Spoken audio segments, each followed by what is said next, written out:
Dracula is certainly the best known representative of the vampire, but certainly not the only film ambassador of that monster archetype. And this fact would not be lost on Hammer Films, as they made a variety of other vampire movies, including but not limited to The Kiss of the Vampire, which was released in 1963 and was supposed to be the third installment of the Hammer Films Dracula franchise, which means it was supposed to be a follow-up to The Brides of Dracula, which was the sequel to Dracula. And if you remember, as we talked about earlier, The Brides of Dracula doesn't have Dracula in it. And guess what? Neither does Kiss of the Vampire. Nor did it ever. There was never a version of the screenplay that included Dracula, so that means it's yet another Dracula sequel that doesn't have Dracula in it. Does that make any sense to anybody? Apparently, at the time of this film's production, there were certain producers at Hammer Films that wanted to get away from Christopher Lee as Dracula. Why on earth would you want that? I mean, that's like shooting yourself in the foot. This is weird to me, considering all the fuss producers would make on making sure Christopher Lee played Dracula in all the Dracula Hammer movies. Of course, that wouldn't be till later on. I mean, I guess they just originally had a different vision, and that vision apparently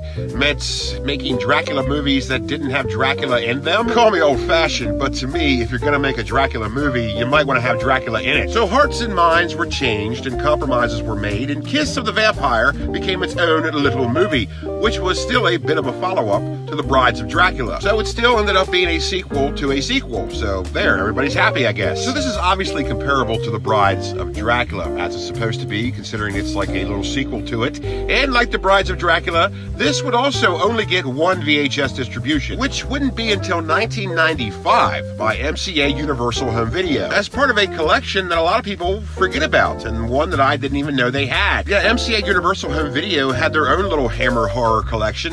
Through the mid-90s, they would release, well, the Hammer Horror Collection. And keep in mind, this was in the middle of them releasing their Universal Monsters Classics Collection, which somehow I always end up talking about. You might be wondering, how is this possible? Why would they do that? How could they do that? Well, Hammer Films was sort of like an affiliate of Universal Pictures, like a UK affiliate, like partners. You know, they were friends, sort of. Well, I'm glad everyone's buddy-buddy. Anyways, Hammer Films would continue their non-Dracula vampire movies in 1970 with The Vampire Lovers, which is not the kind of movie you're thinking it is, okay, pal? Well, depending on who you ask and what your definition of that kind of movie is, then maybe it is that kind of movie you're thinking it is. Well, anywho, this is based on an 1872 novella called Carmilla, and this would be the first installment of what is known as the Karnstein trilogy. The other two films were both released in 1971, also by Hammer Films. There was Lust for a Vampire and Twins of Evil. And these films certainly cranked up the babe level, and that's something else Hammer Films would become best known for. Yeah, other than ghastly and ghoulish horror movies, Hammer Films would become synonymous with casting smoking hot chicks, such as Ingrid Pitt. And she would become sort of a horror icon as she starred in numerous non-Hammer horror films, such as 1971's The House That Dripped Blood,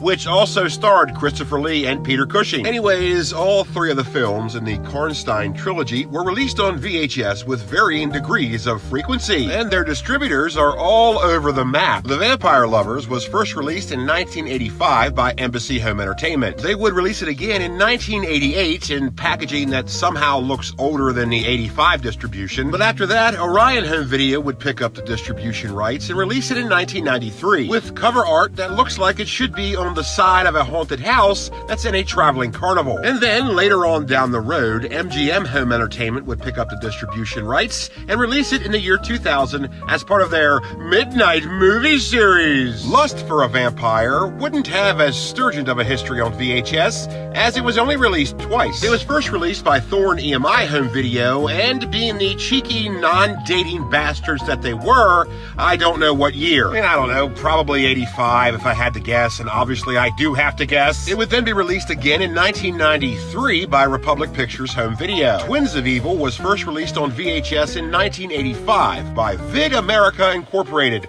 who would then release it again in 1988. And actually, Twins of Evil is the most normal of the VHS releases because it stuck with the same distributor, as Vid America Incorporated would release it one final time in 1990. Vampire movies would be an ongoing thing with Hammer Films, especially in 1971, which saw the release of Countess Dracula. Well, actually, despite its obvious title, it's not a Dracula or vampire movie. So no, despite its misleading title, it's not about a female Dracula. But it is a roundabout biopic about the famous Countess Elizabeth Bathory, or rather infamous considering she was famous for mutilating and bathing in the blood of young girls, because she thought it would make her younger, but instead it just got her arrested. So yeah, this film is about that and had no US VHS releases, so let's move on. 1971 also saw the release of another Hammer Films vampire flick, Vampire Circus,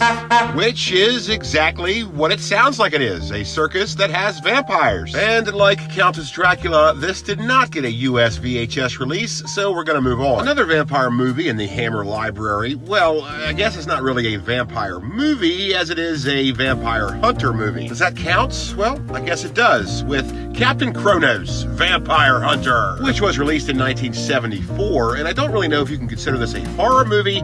I think it's more of an action movie because there's a lot of swashbuckling and well, action and adventure, and plus, look at this guy.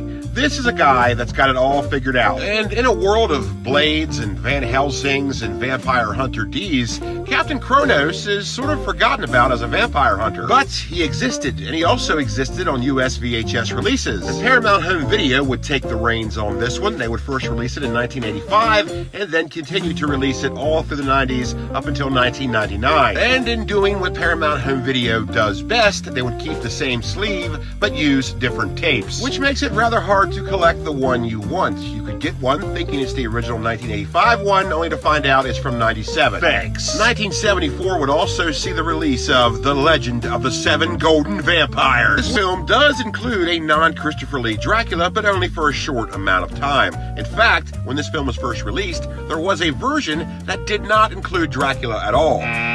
Yeah, there are lots of different cuts of this film for some reason, and Hong Kong was the only city that actually released the full version. And when this was released in the US, it was cut to shit and renamed to The Seven Brothers Meet Dracula. And whatever bullshit edit or renamed version of this film you saw, it still boasts the unique accolade of being a martial arts horror movie, which is something you don't see very much of, and dare I say, didn't see at all before the release of this film. It would be released on US VHS as The Legend of the Seven Golden Vampires in 1998 by Anchor Bay as part of their Hammer collection.